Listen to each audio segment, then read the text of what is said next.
Thank you all so much for coming out tonight. My name is Patrick. I'm the research director at the Climate and Community Project, who are co-hosting this event tonight, along with Metro DC BSA, who we thank for their support.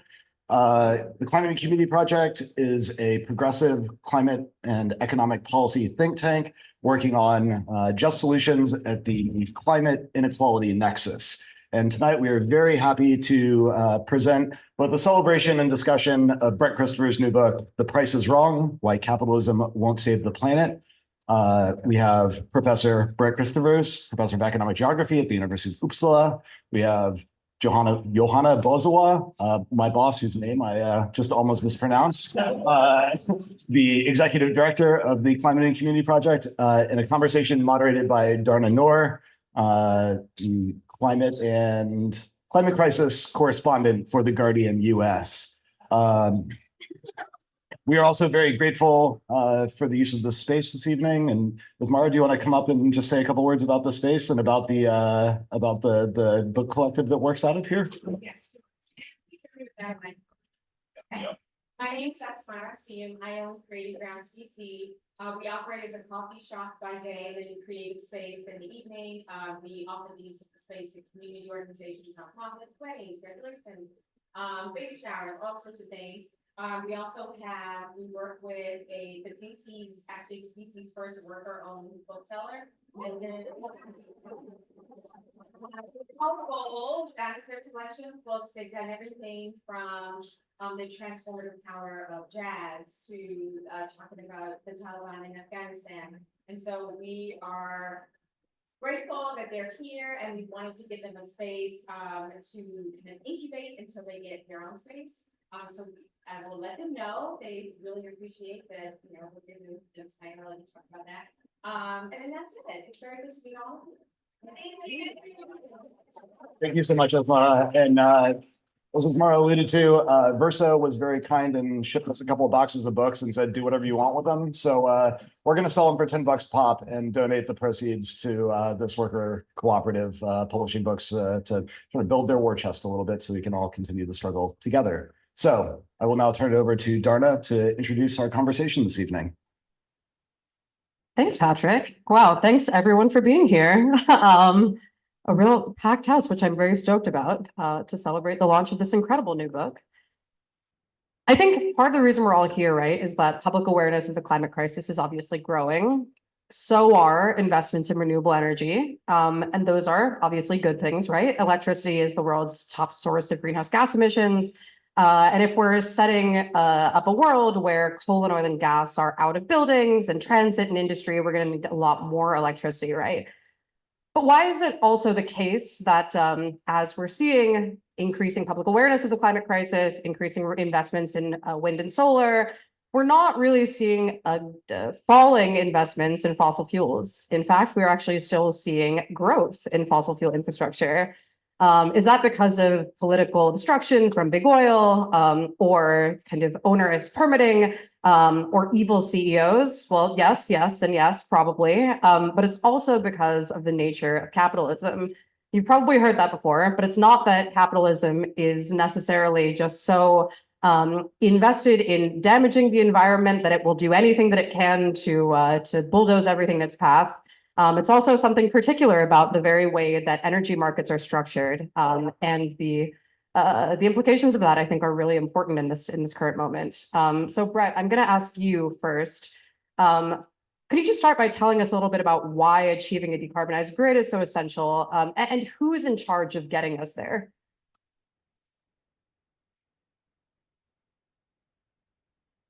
Okay, thank you, Donna. Thanks, Patrick and Johanna and the other organisers for having this occasion. I feel very privileged to be here, and to feel a bit self-conscious as well, having these kind of sitting staring me in the face. But I'm going to try and ignore them while we're talking. So the question of why we're struggling to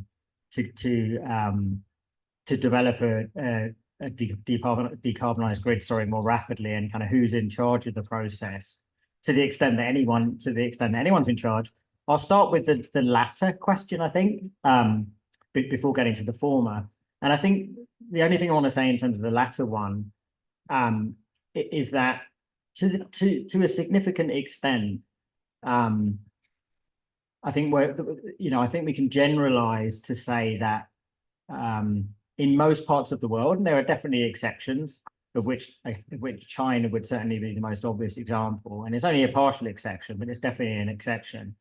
For the most part, the approach that policymakers around the world have taken to decarbonizing the grid, and as you say, electricity production is the biggest source of carbon dioxide emissions, can be summarized in two ways. So the first of those is to say that for the most part, policymakers have essentially looked to the private sector and said, we are expecting you, the private sector, to take the lead on this.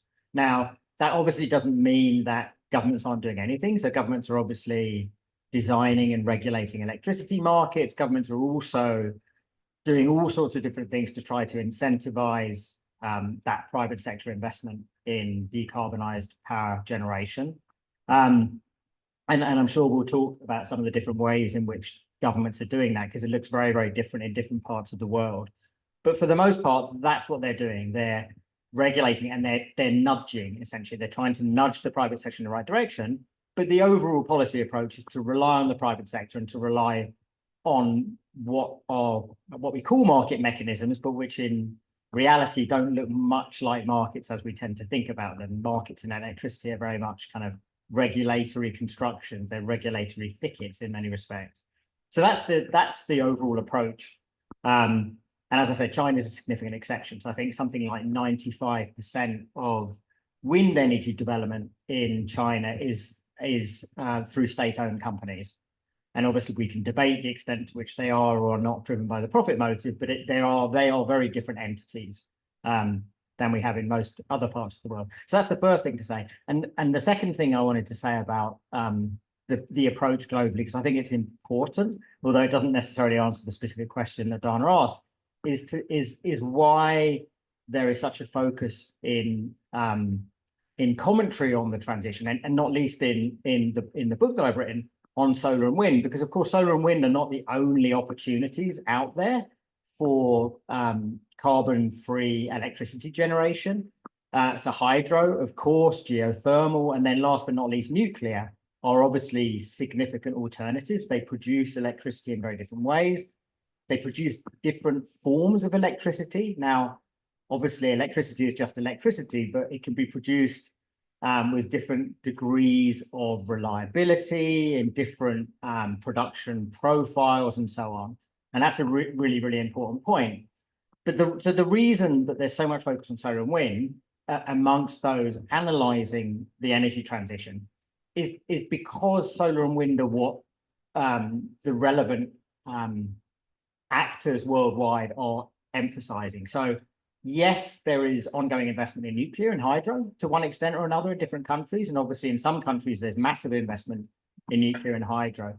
But for the most part, governments worldwide and the private sector actors that they're trying to nudge in the right direction are focusing predominantly on solar and wind. So solar and wind are expected to be the large part of the solution to decarbonizing electricity generation. So that's the reason for the focus on it. Now, you can argue about whether that's right or wrong. You might say, as many people do, we should be doing more on nuclear. And yeah, maybe we should be.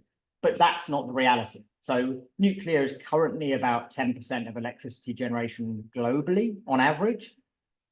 If you listen to the International Energy Agency and others, yeah, they reckon it might go up to say 12%. So there'll be some growth, but it's not expected to be the largest part of the answer. Solar and wind is what people are banking on, together with things like batteries, which again we can talk about.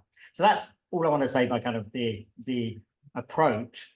In terms of kind of how we're doing, which I think is a really important question, I think this is a classic case of whether you're a kind of glass half full or glass half empty person. So glass half full people will look at growth in both electricity generation from renewables and growth in investment in renewable capacity, and look at and see the graph like going up like that and think, wow, it's a fantastic story. And in many respects it is. I mean, it has been growing very, very strongly with different degrees of increase in different parts of the world. But as Dana said, the reality is that for all the growth in renewables, electricity generation from fossil fuels, which is principally natural gas and coal, and the greenhouse gas emissions associated with that are also increasing. So that, you know, the basic way to summarize it is to say that such renewables growth as has occurred so far has been purely supplemental to, rather than substitutive of, electricity generation from fossil fuels. And I think the only other thing I want to say by way of kind of preliminary comments is to emphasize the massive regional variegation in this globally, because it's unbelievably important to thinking about the prospects for that changing going forward, to recognize that some parts of the world are actually pretty far down the road already of decarbonizing their grids in terms of electricity generation. So to take a non-random example, Sweden, where I live, something like 90% of electricity generation over the last 2 or 3 years has been carbon-free electricity generation.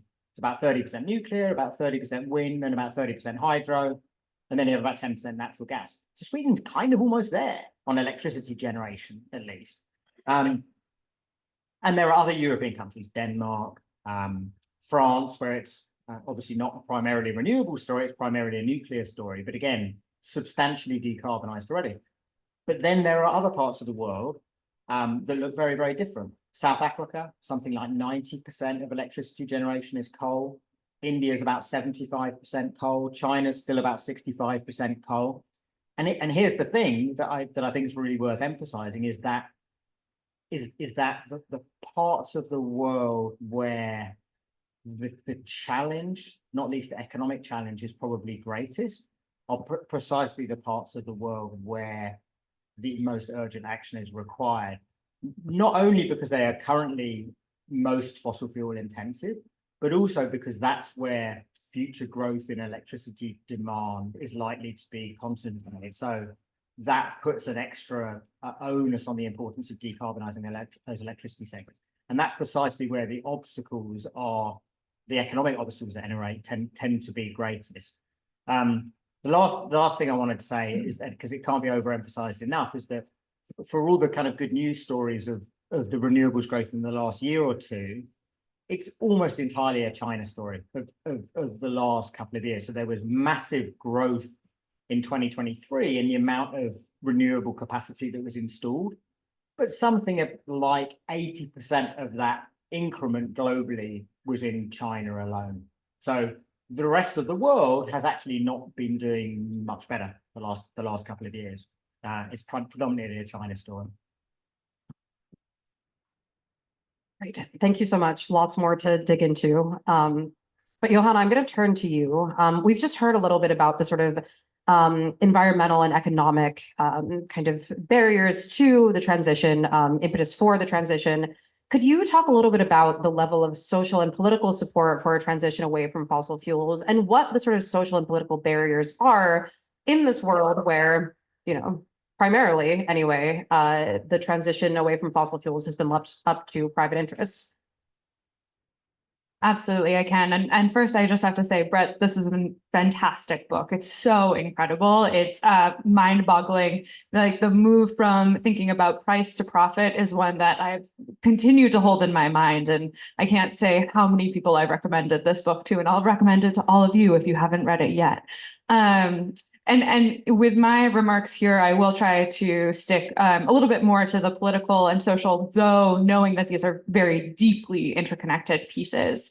And I'll speak as someone who's based in the United States, does a lot of my organizing there, maybe to a more US-based context, while recognizing you know, the intricacies that Brett was just describing. And I think in a lot of ways, we've seen massive shifts in terms of climate action. I think like climate activists have won powerful things in the United States and globally. I mean, even if we think about the vernacular that we use today and the fact that corporations are not denying to the same extent, but greenwashing, we have like a new format of denying, in some ways shows some of our political power, right?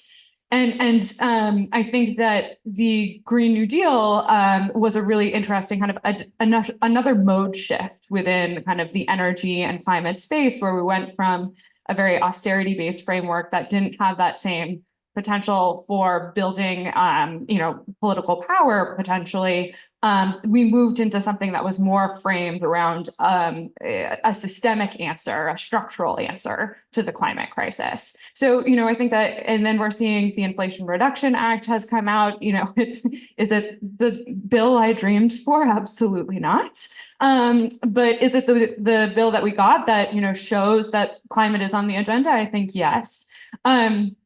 And so I don't think we've won, but we've made some strides. And some of the kind of like three issues kind of when it comes to the social and political, though there are many, three interconnected issues, I would say, that also do come up in Brett's book, as well as one, the coordination problem, two, the kind of political capture problem, and three, like a base, right, a constituency problem. And I'll try to describe those in a little bit of depth. So from a coordination perspective, I think that the truth is that our transition in the United States, and maybe not only in the United States, is disorganized. It has been, as Brett so well articulates in this book, it has come at a moment in which we have marketized our energy system. And so it has been often an opt-in system. It hasn't been one where we've been thinking about, well, if we're bringing this up, how are we winding down the fossil fuel industry? That hasn't been taken on as effectively, which has left us in this moment that Darna described of we're lifting all the boats, but boats are fossil fuels and renewables.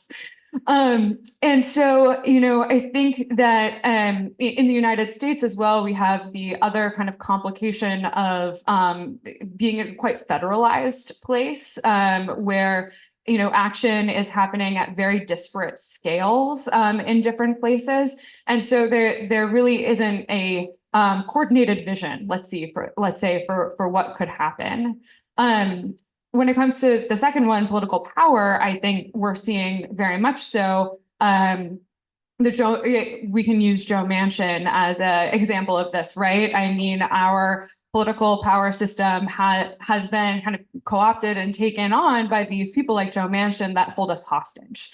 And I think that it also speaks to a need to invest in that type of political power. And we see utilities, for instance, who have actually very aggressively tried to keep regulation at the state level where it's cheap for them to buy politicians. And so we're having to fight against that. We're having to fight money with people power. And when it comes to the base problem, the political base, that people power piece, I think we're still growing as a climate movement to find those points of intersection that really speak to people's material realities. I think that's a piece that wasn't originally a part of the climate movement to the same extent on this kind of large scale. And so, it is taking more for us to connect that clean energy transition to people's everyday lives, like the fact, can they pay their bills? Can they stay in their home? Can they survive can they survive the next hurricane that comes through their homes? And so I think, by tackling these three things together alongside the pieces that Brett brings in his book of like the reality that profit is not happening the way that it should, I think it helps to paint a picture of the ways that we need to tackle and actually effectively move the transition. Yeah, I want to pick up on the idea of profit, where the book sort of hinges. Because over the past few years, we've heard over and over again from reporters, myself included at times, that the primary obstacles that are left now to the transition are those political barriers, the barriers of permitting, things like this. We've heard that because the price of renewable energy has come down to the price of fossil fuels or even lower, economics are no longer really the issue anymore. And this book, right, shows that that's not really the case. So Brett, could you just talk a little bit about why that's not true? Why there's still an economic problem here? And how that can create a sort of risk of leaving this transition up to private investors. Right, I'll do my best with this one. I'm going to preface what I say, and just I'm probably going to talk for a little while about the first one. So you'll have to remind me what the second question was, because I'll have, by the time I'm done, I'll forget that question. I'm going to preface what I say by saying that it's really complicated, and I know that sounds like a terrible thing to say, but it is really complicated. But the basic argument of the book is actually quite a simple argument. There's a lot of complexity in there that helps, I think, buttress and support that simple argument. But the reason I say that is that I'm only going to be able to kind of touch on that complexity this evening, or at least in this answer. Now I'll have to go into it more later.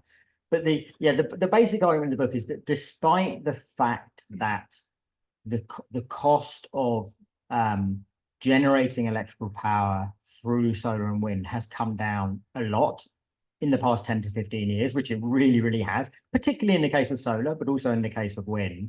Despite that, there are significant hurdles to investment in solar and wind as a viable proposition.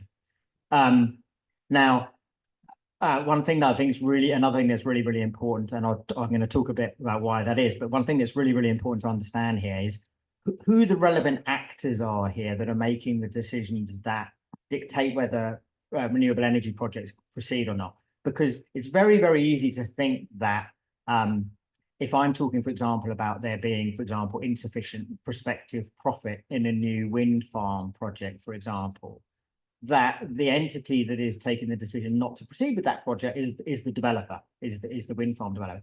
But that's actually very often not the case, because what you find when you look at this sector is there are actually lots of really, really entrepreneurial entities out there that are wanting to develop wind and solar power, and they're often wanting to do it for very, very good reasons. They care about the planet really, really deeply in many cases. And what you find is that lots of those actors, not all of them by any means, and probably not the really big ones, but lots of them are actually quite prepared to take the risk of developing a new wind or solar farm, and actually potentially not making much money out of it, or not making any money out of it. But the reality is that for almost all those actors, you can't, and this is capitalism, right? You can't proceed with those types of projects unless someone gives you the money to do that. And so the reality is that where projects fall afoul of economic considerations, it actually tends to be the decisions not of the developers themselves that are standing in the way. It's the decisions of the financial institutions that they rely upon in order to carry out that investment. And what's really important to understand about solar and wind is that they're very, very almost unique propositions in terms of the economics of them. So basically, all of the cost essentially comes up front. So you have the cost of leasing or buying the land, except in the case of offshore wind, where it's slightly different, and of buying the turbines or the solar modules. You have the cost of having the facility built, but then once it's up and running, you have very, very little cost for the next 25, 30 years, which is essentially the average lifetime of one of these facilities. And, occasionally one of the rotors will stop turning and you have to send out an engineer with her screwdriver just to fix it and get the rotor turning again. But the costs are infinitesimal in comparison to that upfront cost at the beginning. And so what happens is that renewables developers will typically look to fund somewhere between 60 to 80% of a new project with debt, which essentially means going to the bank and saying, will you lend me the $200 million I need to proceed with this development? And the bank manager will say, yeah, I mean, I want to support green projects. I'm happy to look at this proposition. And they'll say, by when will you be able to, first of all, how are you going to pay the money back? And when will you be able to do so by? And you'll say, well, I'm going to sell the electricity that I'm going to make with this wind farm. And it's going to take me a bunch of years to pay the interest and to pay back the debt. And then the bank manager will ask the critical question, which is, how much are you going to be able to sell the electricity for? And you'll look at your bank manager and you'll say, I have no idea. And the reason you have no idea is that the pricing in electricity markets is unbelievably volatile. It's hard to imagine there's any other commodity out there where the volatility of pricing is so extreme at all timescales over the course of a day, a week, a month, a year, and so on. And nobody can reliably predict market electricity prices a week ahead, let alone a year or 10 years ahead. And so your bank manager will basically say, well, I can't lend you that money unless there is some sort of mechanism available for you to stabilize the price at which, or guarantee the price at which you're going to be able to sell that electricity. That's an important point. So that's the kind of the way the economic works. It's the financiers that are typically standing in the way rather than the developers themselves. Although if you're a big renewable energy developer which is publicly listed, then of course, there's very similar considerations there. Now, so the basic argument in the book is that despite the prices coming down, profitability is a serious constraint in this business. And it's a constraint in two related senses. And I've touched on the first of those already, which is the volatility. So if electricity prices are very volatile, then electricity revenues are very volatile, and electricity profits are very, very volatile. And that's a problem precisely in terms of the ability to raise investment. So the volatility is one thing, but the other thing that that I argue in the book, and I think the evidence is pretty clear here, is that in general, on average, and of course this varies hugely across geography and across time, depending on all sorts of different factors. But on average, the returns in the business of renewable energy and solar and wind are relatively low. They're relatively low. And that obviously represents an obstacle to the viability of investment. I think the only thing I want to say about them, and I can talk much more about what I mean by that. But I think the important point is to make here is that profitability is always a relative concept. Whatever type of economic actor you are, you always have a range of different opportunities to you, investment opportunities. If you're a banker, you can make loans to a renewable energy developer. You can also make a loan to someone wanting to build a new housing development, wanting to build a new store. So you always have a range of options available to you. And renewable energy developers might have other options available to them. And I just want to point out two relevant kind of comparison points that are very, very important here. So the first of those is the macroeconomic environment. Now, average returns in renewables are somewhere like 5 to 8% on average across time. Well, 5 to 8% look pretty attractive when interest rates were 0 or interest rates were 0 to 1%. They don't look quite so attractive when you can get 5, 6, or even more percent putting your money in the bank or in treasuries or in other essentially risk-free investments. That's one thing. So that makes them a lot more unattractive in relative terms.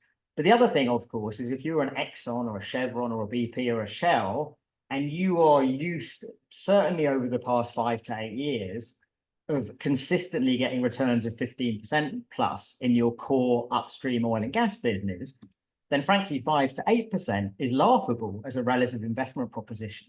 And so to understand why the big oil and gas companies are simply kind of thumbing their noses at renewables, there's all sorts of reasons for that. But the basic one is it's just a non-attractive investment proposition for as long as they believe, and this is obviously the important caveat, for as long as they believe that draconian regulatory action that might impair returns in their core business is not coming anytime soon.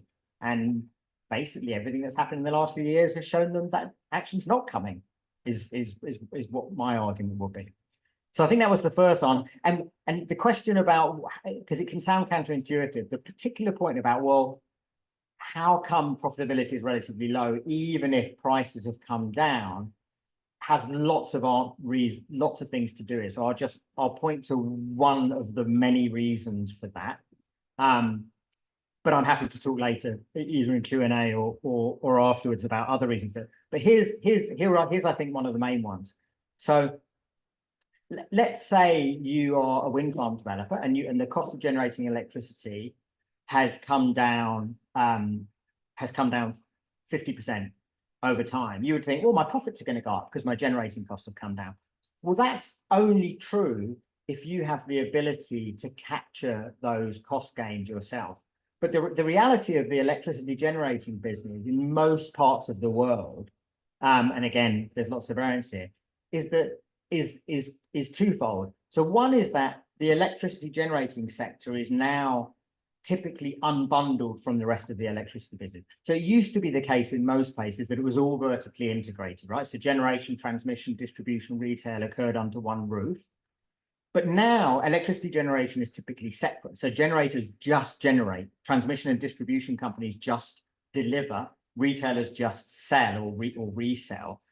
And so generation is separate. It's also really, really competitive for the most part. And it's particularly competitive in the renewable space. Tens of thousands of renewables generators selling into really competitive wholesale electricity markets. So if your prices come down, you think, well, I'm just going to continue to sell my electricity at the same price.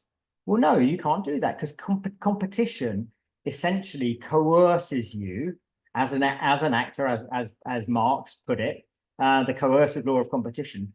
You can those potentially excess profits get competed away and passed downstream. They get passed downstream to later parts of the supply chain, and ideally all the way to consumers. They don't typically all get passed all the way to consumers, but a significant fraction of them potentially can. So competition is a big part of the reason why, despite the fall in generating costs, you're not looking at better profitability prospects for generating companies. And as predicted, I've forgotten the other part of the question. No, not at all. Gosh, so many other things I could ask you now about all of this.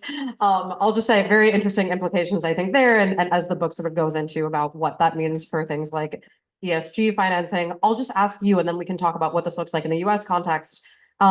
How then, if this is the sort of landscape that we're looking at, how can governments incentivize investment in clean energy? And how is the US going about doing that? Yeah, that's a great question. And actually the answer to that flows directly out of what I was saying already. Insofar as there are two interconnected but separate profitability constraints relating first to volatility and secondly to the absolute level of profits, there are two things that are required essentially to call forth private sector investment. There are two things that private sector investors want to see to render projects in the lingo of the industry bankable in order to be able to raise finance. So one is stabilization. So as I said, private sector actors, in order to raise finance, have to be able to go to their bankers and say, there is a mechanism that will ensure that the price at which I can sell this electricity is going to be stable for the next 12 to 15 years. Governments are one way of doing that. They're not the only way. And I'll come back to how that. So stabilization is one thing. So that relating to the volatility, but equally important is the absolute level of profits. So if 5 to 8% is not enough to call forth, the BlackRocks of this world to stump up the billions required, then something has to be done to raise the potential expected level of profitability. So there's subsidy, the latter part, and stabilization. And so if you look at the different mechanisms that different governments around the world have implemented over the last 20 years to try to incentivize renewables investment, they represent some mechanism, some combination in every case of stabilization and subsidy. And so I'll just give this, and there's innumerable different mechanisms and combinations, but probably the most popular instrument globally, but not in the US. The US is actually an outlier on these questions. Probably the most popular instrument globally has been the so-called Feedin Tariff, which is essentially whereby either the government itself or a government-backed entity will offer renewables developers a long-term contract to buy the electricity at a fixed price for like 12 years. And obviously if it's a fixed price, that provides stability, but they will also historically fix that price at a level which provides the necessary level of subsidy in that fixed price to call forth the investment. And the feed-in tariff comes in all sorts of different shapes and sizes. It's been superseded by feed-in premiums, but they basically do the same thing. And that's the main instrument historically. In the US, as I'm sure most people in the room know, it's been a very different approach. There's been tax credits which work through the tax system but they basically subsidize without stabilizing. And that's a really significant and important thing. So you have the investment tax credit, which basically means that the government will pay a particular proportion of your investment costs. So if it costs you that 200 million to develop a new wind farm, the government essentially will pay 30% of it, 20% of it, whatever it might have been at a particular point in time. And the other thing is a production tax credit where you basically get an additional subsidy per kilowatt hour or megawatt hour of electricity production. Now, neither of those things stabilizes. So actually in the US case, even if you have those tax credits, bankers will still not be willing to lend you because you haven't got the necessary stabilization. And so in the US, you need an additional instrument, which will be an instrument that you will typically get from the private sector instead, which can be like a financial hedging instrument. So banks have a big business in providing swap or forward contracts, which essentially work synthetically to provide that electricity price stability over the long term. Or the other one, and this has been in the news a lot recently, and is going to be in the news a lot in years to come, is you can sign a so-called corporate power purchase agreement where a renewables developer, in order to get a project off the ground, will enter a deal with an Amazon or a Google, where Amazon or Google will say, we want to build a new data center and we want to power them through green electricity because that's good for our PR. And so they will enter into a contract to buy the electricity, all of the electricity or half the electricity from a renewable developer, again, at a fixed price for the next 12 years. So the US is a bit of an outlier here. Tax credits are an anomaly globally rather than the norm. So it's quite nice for America occasionally to be the outlier rather than setting the trend. So that's the basic position. But again, all sorts of differences. In China now, for example, the central bank plays a massive role in subsidizing credit available from private sector banks. Excuse me, for renewable energy development. So there's lots of different options available, but that's the basic picture.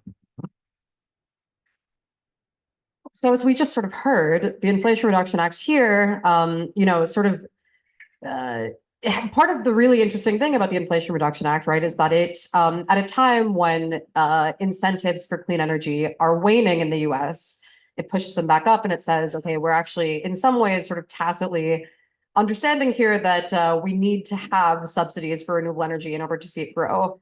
Johanna, could you talk a little bit about how we're seeing that materialize as the Inflation Reduction Act is being rolled out, and what the challenges are from a model where we see subsidies but not stability?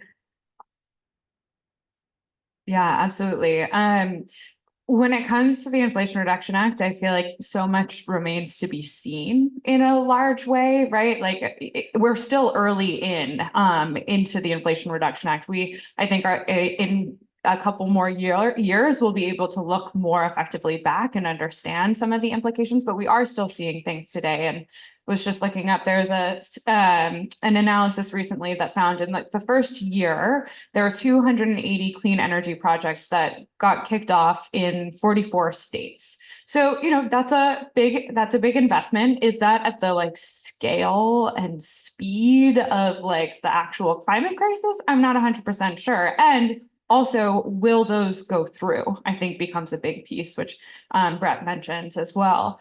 And so I think that what we are seeing is that, the Inflation Reduction Act has kickstarted new interest in renewable energy and deploying this and new mechanisms for doing so. And like the ability for access to capital, I still think continues to be an issue. And one of the things that is in the Inflation Reduction Act that I think is attempting and is very new right now is the Greenhouse Gas Reduction Fund, which basically is kind of the first version of like a bit like public access to financing in a really effective way.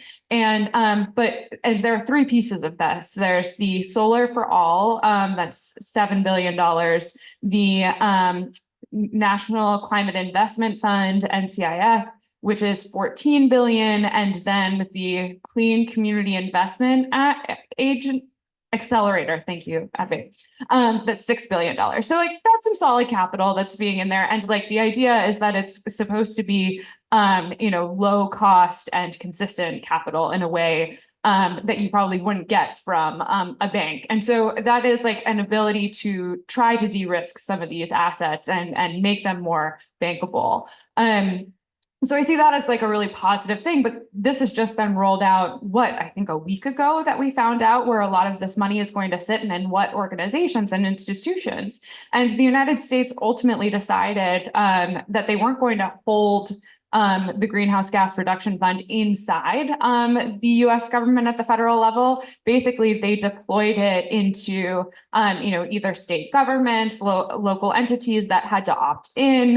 It's a combination of CDFIs, some nonprofits. So, it was an interesting opportunity for them to create a potential like federal style bank, but we didn't exactly get there. And so I'm really interested to see how does that like roll out? Is it going to do the de-risking that's necessary? And is it going to help us be able to get more renewables online through projects like that?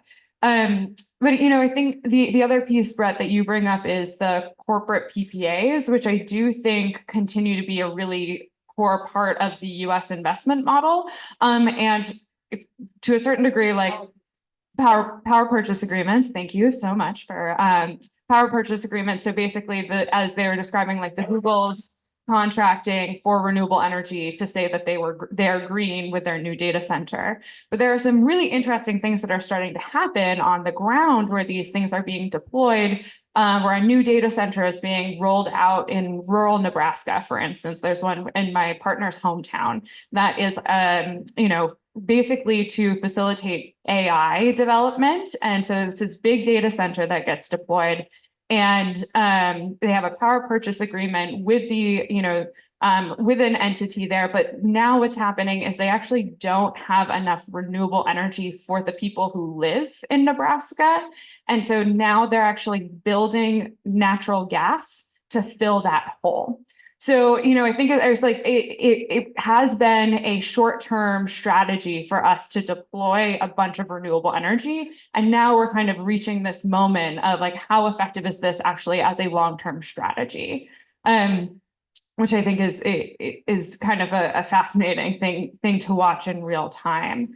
So yeah, I think that's maybe where I'll stop on this one for now, but I think there's so much more to be discussed when it comes to, where the Inflation Reduction Act is. Oh, but I will add one more thing after I've said that. I think that it's interesting to see how hydrogen and some of these other kind of investments that are a little bit more, let's say, usual in some ways. The same companies are really going after those. If you look at, it was the Carbon Capture and Sequestration Coalition in the Inflation Reduction Act. They basically said we got all the subsidies we wanted. We've seen, that has been a piece that's been heavily deployed. And hydrogen has it's basically natural gas plus carbon capture and sequestration. So I think that those are more accessible in some ways than some of the renewable energy investments. So it'll be interesting as those level out and we understand where it's who's being invested in and who's doing it. Sorry, just gonna say maybe about the comments. Okay, I was going to add something to that, but I won't because we're going to. We'll turn it over to questions in 10 minutes or so. I have, again, hundreds more questions I can ask each of you. But I just want to quickly turn over to, the rest of the world. Because as we're hearing, there are a lot of challenges in Europe. Things are looking grim in some ways in the US. The book lays out that things are looking in some ways even grimmer for investment in the global South. Could you tell me a little bit about who is responsible for financing renewable energy in the global South and what the sort of challenges are there? Yeah, I think it's fair to say that, actually, as I said right at the beginning, that the things are going pretty slowly in the parts of the world where arguably the need is greatest. Need understood in all sorts of different ways, but particularly in terms of the energy transition. There are all manner of different reasons for that. But I think if there's one reason that is, by far the most important, it does come down again to the financing. And so, for example, things have changed a little bit in the last year with where interest rates are at today, but there was a study published a couple of years ago that showed the average cost of private finance, the average cost of debt for financing a renewable energy development in, say, Europe or the US would have been around 4 or 5% a couple of years ago, or even less than that in terms of debt finance. And then the same report looked at how much renewable energy developers would have had to pay for debt in terms of the interest rate that particular study looked at about 15 different countries across the global south, and the average cost was roughly about 3 times higher. So it was around 12 to 15%. And so, and I think there's a couple of important things to say about it. So the first of those is the question of why it's so much more expensive. And then the second of the points is obviously what the implications are. And the second is a bit more obvious. But the first one, which is to say that it's not so much, so private financial institutions, if they're charging more to lend to those projects in the global south, it's not necessarily because the risk of that, of advancing that debt is significantly greater in those parts of the world.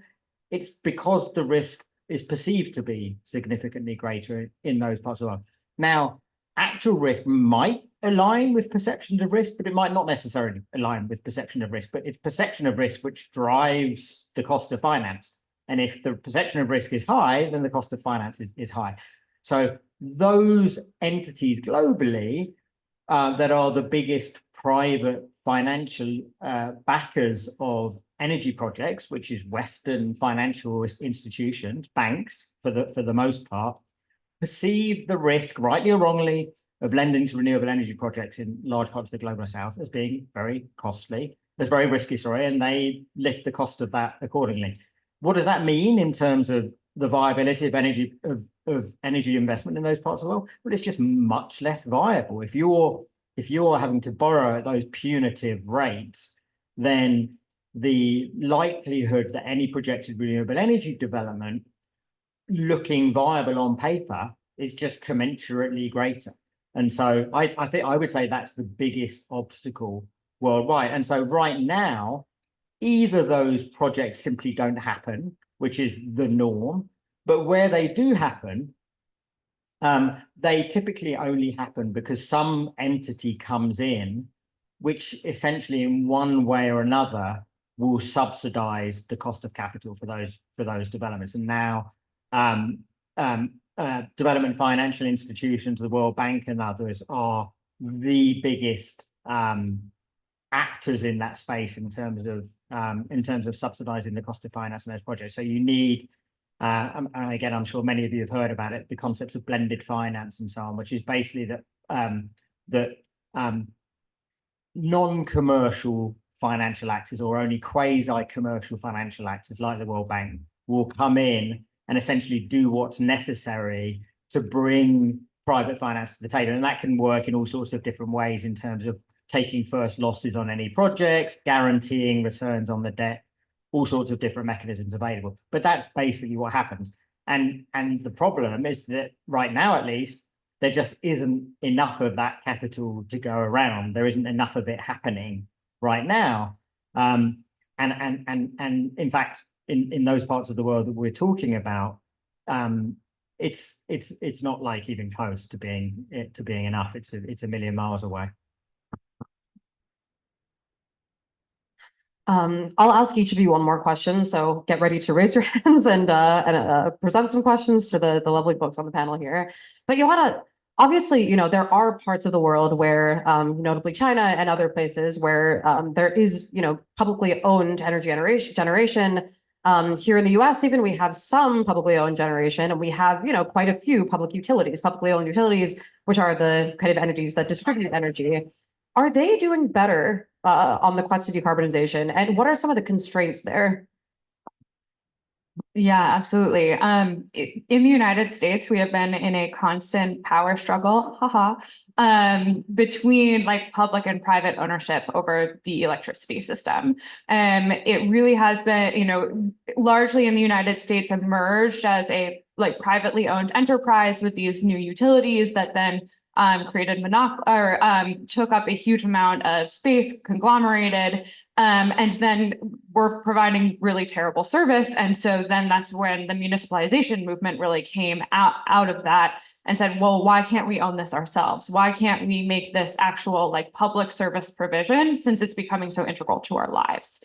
And then, there was the fight that came from that was these new these massive utility companies trying as hard as they could to stop that municipalization from happening. And ultimately, the compromise they came to was, oh, we'll just have ourselves regulated. That way we can stop the municipalization and we can maybe regulate ourselves if we have enough political power, which is how we got publicly owned utilities. Publicly owned, oh my gosh, public utilities commissions. Wow, too many words in the end. And so, but that's not the end of the story. We also had, these holding companies that ultimately helped facilitate the Great Depression. FDR got into power, and actually a pretty massive cornerstone of the New Deal was in fact to fight back against the corporate utilities, invest in public ownership, and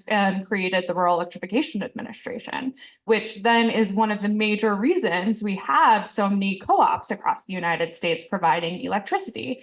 And the scale is important here, where in 10 years, they took rural America from 10 to 90% electrified. That's the type of speed scale we're talking about right now in the energy transition we find ourselves in. And I think that, then we reached into like the 1990s, and that's where we saw kind of the break apart of these vertically integrated utilities that we largely see in the United States and the kind of marketization. And so now to take us to the present day, we're in this kind of combination of highly marketized, liberalized areas. We have some that are vertically integrated private utilities, and we also have publicly owned utilities. And we're finding now that people are kind of re-emerging around this idea of public ownership over the energy system, because they have been witnessing the fact that the utilities aren't transitioning. There isn't that type of the expansion that they were told was going to happen if we had those low prices. And they're saying, well, this is actually a public good to have clean, affordable, accessible energy. And so, that has actually meant that we've had a bunch of new campaigns that have taken off. One, in fact, here in DC, the We Power DC campaign, but also in places like New York that has this Build Public Renewables Act that just passed that said, if the private sector isn't going to show up, we're going to do it. There are also, there are these campaigns that are really kicking off, both trying to take over the grid system itself. So the grid to add reliability, to ensure that, they have access to electricity in times of crisis, but also to take over the generating assets and build public renewables. And but it was really hard recently to actually build publicly owned renewables in the United States because of the incentive system that Brett described. How the United States has incentivized renewable energy until the Inflation Reduction Act was through taxes. And if you are an entity that is public or nonprofit, you don't pay taxes. So you actually do not have access to that investment. So what that means is that they would have to go through these really complicated Wall Street deals, basically, in order to get that lower cost. And it meant that it actually privatized a massive amount of energy in the United States. So now basically all of the renewable energy that is on the grid is private, which is different from the history that we have in the United States. So the Inflation Reduction Act actually did something super interesting, which is it created this mechanism called direct pay. And direct pay basically means instead of it having to go through the tax system, we will directly subsidize, we'll directly pay you for that electricity that's being developed. But that is not upfront capital, that comes later. And so I think we're still running into some of these questions of like, how do you make sure that you have the capital on hand in order to get these projects off the ground? So I think that there's a real incredible, fascinating opportunity to build a bunch of public assets that actually do not have to be focused on profit to the same extent that Brett has been describing. It could be one of the answers to these questions. But how do we actually mobilize and organize to build the political power and push back on the market-based orientation that we have had and actually climate groups have fought for in order to get renewables onto the grid? That was the strategy of the past 10 to 15 years. And now we're saying, actually, that didn't work. We have to try something different. And that's not an easy thing to get over and to fight for, but it's been really exciting to see the wins in places like New York, where they actually have passed the Build Public Renewables Act. Fred, I'll just wrap up by asking you, in our current market system where one must create profit growth, can we transition away from fossil fuels? And if not, what is it going to take? I mean, I think I don't want to say too much about that because I don't really, frankly, don't know.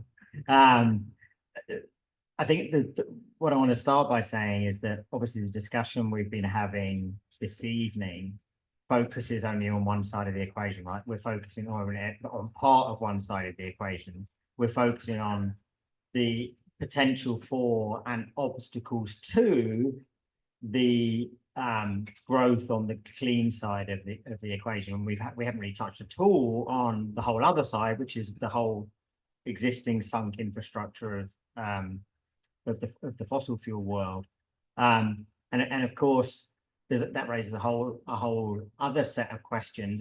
I mean, actually, the answers on that side are probably, given what's been going on in the last few years, are arguably even more worrying and depressing than on the clean energy side, insofar as, pretty much everywhere you look in the world, it's been, 4 or 5 years now since the International Energy Agency, I think it was, or the IPCC, or both of them, said basically to have any chance of hitting 1.5 degrees, there has to be no new fossil fuel projects of any description. And the very next day, people were announcing new fossil fuel projects worldwide, in the US and the UK and Germany, as much as in China or India or anywhere else. So that was the one side. And as I said earlier, I think that it's really salutary to look at, in particular, what's been happening in Europe on that front. Exxon and Chevron in the big US oil and gas companies have kind of never really made any bones about the fact they're just going to continue with oil and gas until they're physically stopped from doing so. The European oil and gas majors, though, for a few years they were talking a reasonably good game around 2018, 19, 20, BP and Shell and Total. We are going to transition away. They never gave any indication of doing it at the kind of pace that one would have hoped, but they did at least talk a good game. But in the last 12 months, even they have kind of jettisoned that and said, no, we're just going to go back to focusing essentially on oil and gas, because, and I think that the reason they've done that, I mean, there's lots of reasons they've done that, but it seems to me they've done it because it's become, I think they were probably quite worried around 2018, 19, 20, that governments were going to take serious action. But they've looked at what's happened in the last 3 years and said, no, they're not going to do anything seriously at all. We're just going to carry on in our merry way. So I think that side, on the clean energy side, to the extent that that growth is, if it continues to be dependent on being led by the private sector and therefore led by definition by the profit motive, I think that the only way that's going to happen at a faster pace than is currently happening at the moment. I mean, there are two basic answers out there to that, depending on which constituents you talk to. So if you talk to mainstream energy economists, so by which I mean energy economists with a orthodox training, they would argue, and they do argue, that the problem is not that we're relying on the private sector or markets. They argue that the problem is we haven't got market design right. I mean, it's the classic answer you hear, it's not just the energy sector, you hear that. It's all about optimizing market design. And actually, I have a degree of sympathy there. What they say is, look, the way we buy and sell electricity, the nature of the markets through which electricity is bought and sold, that those markets were designed for and implemented in a fossil fuel world, and they continue to be largely unreformed from that era. So the argument that flows from that is that you redesign those markets in such a way as to make them more optimal for the nature of the new energy generation sources, and things will go faster than they are. Now, there's all sorts of reasons to believe that wouldn't actually be true. Whenever you look at any of those suggested market designs, they all have flaws as well as potential advantages. But that's the argument. And then the other answer is, well, if we are stuck with the private sector and markets, and because and it looks like we are, frankly, in most parts of the world, then you simply provide more subsidy and stability. The government just comes to the table, and that's what the Inflation Reduction Act was. Basically, it was in significant part the government's response to being told by the industry over several years, look, you've been reducing these tax credits, and you get what you reap what you sow, which was that you had declining investment, and now they've lifted the credit back up to 30% where it started, and the hope would be that the profits flow from that and the investment flows from that. But of course, higher interest rates and higher supply chain costs have kind of thrown a bit of a kink in that. And so it might be that they turn around and say, well, actually, we need to go up to 40% or 50% or whatever else it is. But that's the other answer. And I guess if you do enough to kind of manufacture sufficiently high profits, yeah, the investment will flow from that. But there's all sorts of deleterious consequences to that in terms of risk and reward and the implications for consumers and taxpayers and so on. So that was a long-winded answer, sorry. I'll go to audience questions now. If you raise your hand, we can bring you a mic, I think. No, just please Okay, ask your just question and just shout if out. you could rephrase it. Sounds good. I'll go to you first. I saw your hand first. Please. Nope, you in the red shirt. Yep. Oh, you can just shout it out and I'll read it. And I'll. Right now, $7 trillion a year of subsidies are going to fossil fuel. That's the only reason that there's profit in fossil fuel, right? Direct and indirect costs. That's what the IMF says. So is it a big challenge to defeat fossil capital and its political instruments and reverse the subsidy? You know, to build a real green economy, but further, a lot of the green advocates ignore the extractivism issue. So whereas fossil capital is driving extractivism of fossil fuel and consumption, which is leading us to much worse climate catastrophes. As we know, we've reached a 1.5 degree limit over 20 years or so. At the same time, green capital is driving extractivism of the metals, particularly in the global south, and that's a challenge too. So both are challenges, but my question is, it really comes down to the political economy. That's the challenge. How can we defeat fossil capital and its political instruments? I would suggest in this election in the US, I think we know which is the strongest party for fossil capital. Not that the Democratic Party is, it's both, it's a mixed bag. As you pointed out in the Inflation Reduction Act, there's good parts and they keep on investing in fossil fuel too, but at least there's a chance to defeat fossil capital, I think, if we defeat Trump and Republicans. Right. So the question is for those on the Zoom, the question is one, aren't fossil fuels also massively subsidized? Aren't those subsidies not the reason that fossil fuels are also profitable? The other question is about what about the sort of other impacts of extraction within fossil capitalism? And then how do we get rid of it? Sure, I'll take, I feel like I can handle some of maybe the extractivism of the renewable energy, and then I'll hand you off for some subsidy conversation. So I think you're right, you know, it's definitely something we need to take seriously, that there is extraction associated with renewable energy, and it's another kind of implicit form of subsidy often is that we go to the global south and extract for very little money often, and you know that the multinational corporations are holding on to that, and very often communities and indigenous communities see very little value associated with it. So I think it's a very good point that that is another kind of implicit form of subsidy. And we just came back thanks to Progressive International from Cuba with the new international economic order. My colleague Patrick and I talking with a lot of global south communities that are articulating that like this is being extracted from our land, but we are not seeing the value associated with that. And I think it's a tough question. It's one that we actually do need to reckon with, especially as global north countries that will be the user of so much of that and also created the context in which we now live.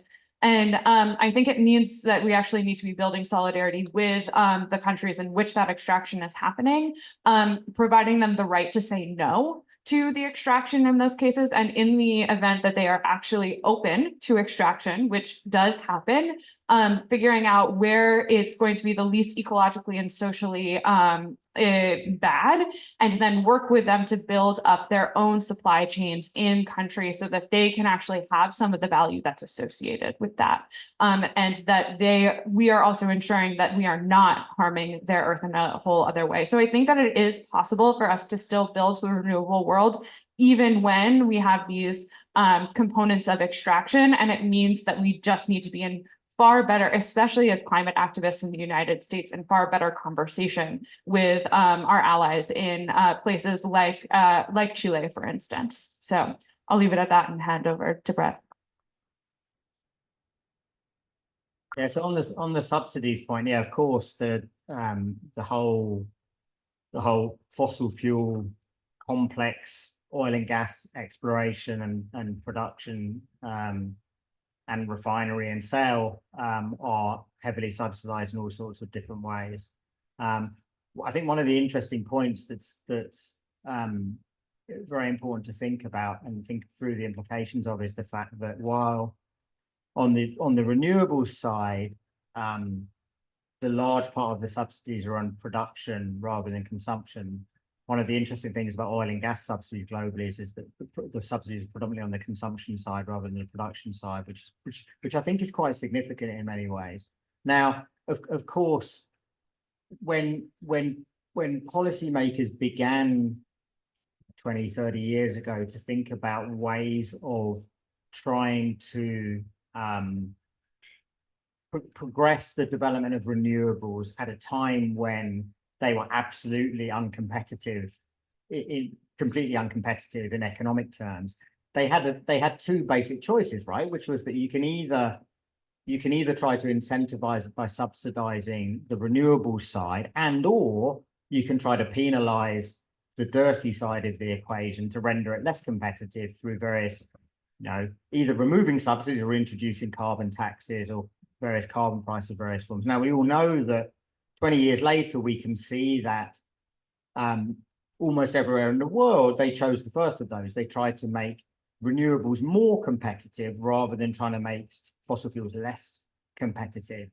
And I guess the only thing I would say, and it's a long-winded way of getting to my answer to your question, is to say the lesson I take from that is that governments, for very understandable reasons, are very reluctant to increase the cost to consumers of all sorts of products that are fossil fuel intensive, from gasoline, for example, and probably most obviously to all sorts of various other products. And you only have to look at, for example, what happened with the yellow vests in France to realize the political sensitivity of something like that, or look at, Joe Biden's the great example. One day he'll be extolling the benefits of the Inflation Reduction Act.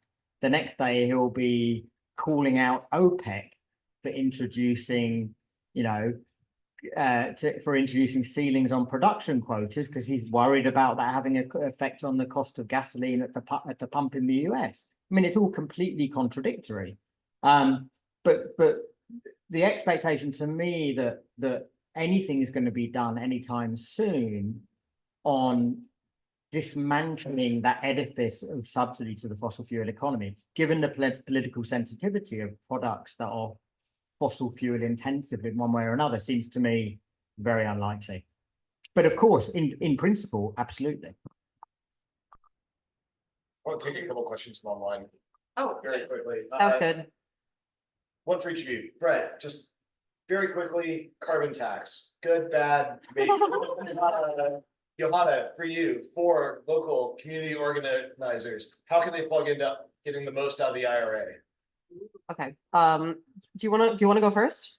I've got a really quick answer. Okay, great. The question is about carbon taxes. Are they good? Are they bad?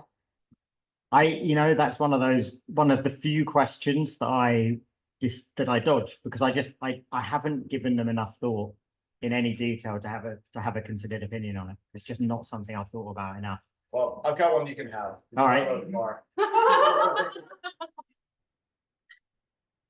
There are many ways to get involved and fight for the good parts of the IRA and also fight the bad parts of the IRA too. Actually, I'm looking at someone who does a lot of very good fighting on especially like the bad parts too, Miss Jean Sue over there. So you should talk to her. And also I think that there's I'll mention one example that my colleague Batul is working on right now, which is actually thinking about if you're a part of a union, especially a public union, how can you actually be fighting to build renewable energy associated with your public buildings? So for instance, schools, right? There's actually like some solid incentives that are associated with schools for building decarbonization as well as solar deployment. And now we're starting to see teachers and teachers unions thinking about how they could actually use their contract negotiations to fight for investments in their schools and bargaining for the common good. So if you're a part of a union, maybe there's a way to plug in there, also do union solidarity. There are also public power campaigns that have really taken off after seeing what Build Public Renewables Act has done. Maybe you can start a campaign in your own community. If you live in Washington, D.C., may I recommend talking to We Power DC, and I see some of them in the audience tonight. I think that DSA is doing a lot of organizing on this issue as well. So I think there are just like, the reality is that there are many ways to plug in and try to make sure that the IRA lands, because even though it is not the bill that I would have written, I think it is important in terms of political organizing for us to actually ensure that people say, oh my gosh, wait, that investment that was made in clean energy and the climate, it was for me. And we're not actually set up perfectly with the tools to do that as the IRA is done. So it actually means we have to do a lot of work, y'all. So find ways to plug in. Sorry, can I just hop in real quick? Yep. We'll take maybe one more in person and then we're going to decamp to, what's the bar?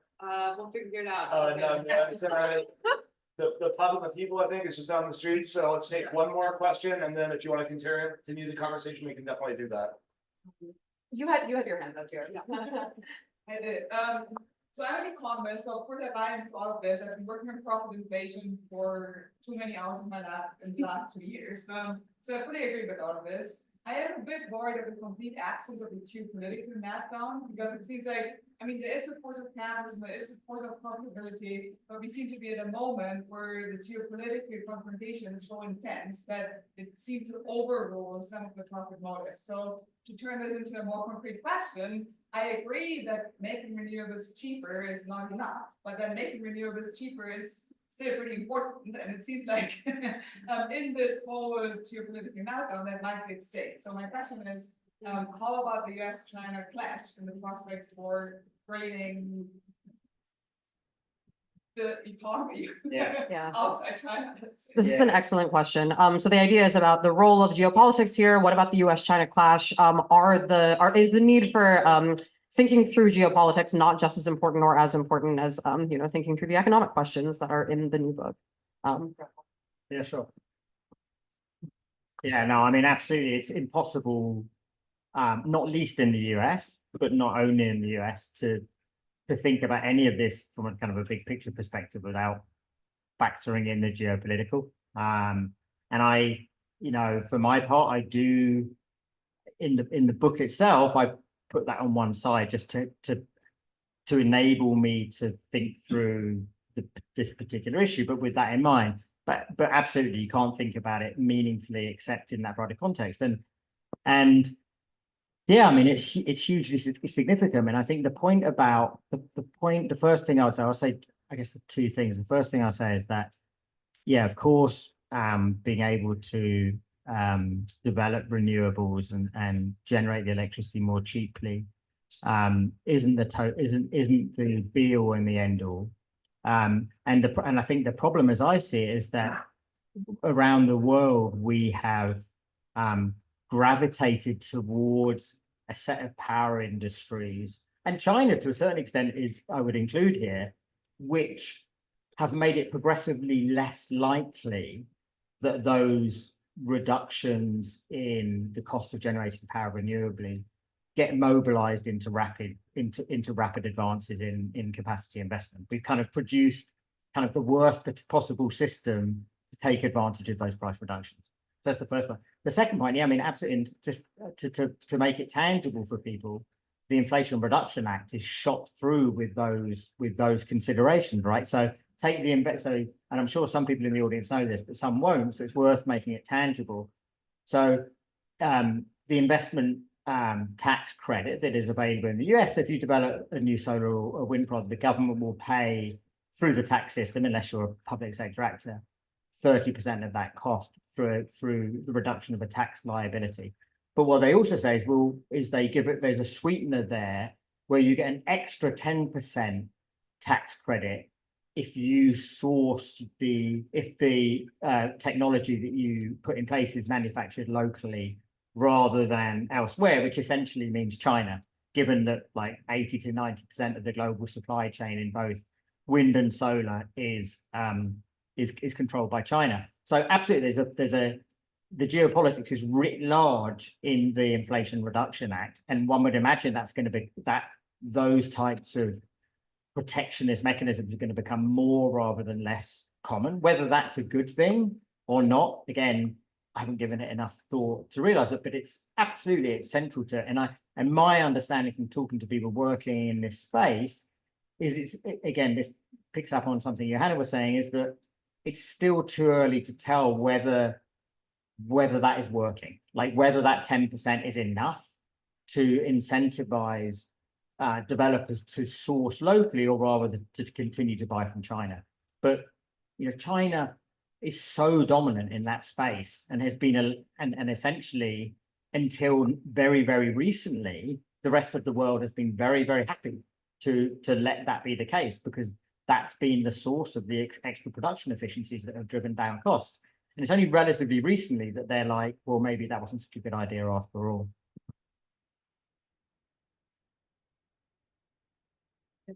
I mean, I don't want to take up too much more time because I know there's some leftover drinks over there and people got to get to a bar and, ending on China. So I think, it is really interesting that the Inflation Reduction Act, it is very protectionist in what it is. And it's, and we've actually already seen them kind of rolling some of this back, because the reality is that we don't actually have the industries in-house yet to actually achieve those. So the thing that they did is they said, yes, everything's going to be, we're going to do as much of it here as possible. But if you don't do any planning for that reality and you're not progressing towards that, what you're creating is this scramble that isn't actually going to get us to those robust, structures that allow us to do maybe in-house development. And we see this also with critical minerals as well. Huge amount of protectionism that's associated with that. Like, how do we draw all of this in, which is now creating very fascinating dynamics between, Latin American countries and the United States. Is like, if they actually are fighting for any high levels of protection of themselves, they're saying, no, well, the US will just bring it in here. And I can confirm that we do not have really great mining laws in the United States either. So I think it is like it's a huge issue. And also just to bring, which seems so long ago now, the moment where, the energy crisis in Europe hit and we went immediately to drill, baby, drill in the United States. The oil and gas industry hit that really hard and we are not fully resilient to it. And I think that speaks to what Brett was talking about with Joe Biden, flipping on from one day to the next. We're having to deal with this idiosyncrasy, this two worlds operating at once. So, not a very happy note to end on, but, I'm very grateful that we're having these types of conversations and bringing the different pieces of this puzzle together, because it isn't, it's not as Brett has put so eloquently in his book, it is not always about the price. It's also, and, it has to be about the politics in engaging with, the capitalist system, with the social interaction and how we're going to bring the political power to bear. So yeah, grateful that we could kind of pull that all together. All right, thank you all so much. By the books, energy systems are very, very complicated, and this book, aside from everything else, just does a better job than anything else I've ever read of explaining them in ways that are actually legible. So buy the books, and many of you in this room should know each other, so come have a drink with us. And thank you both so much for being here.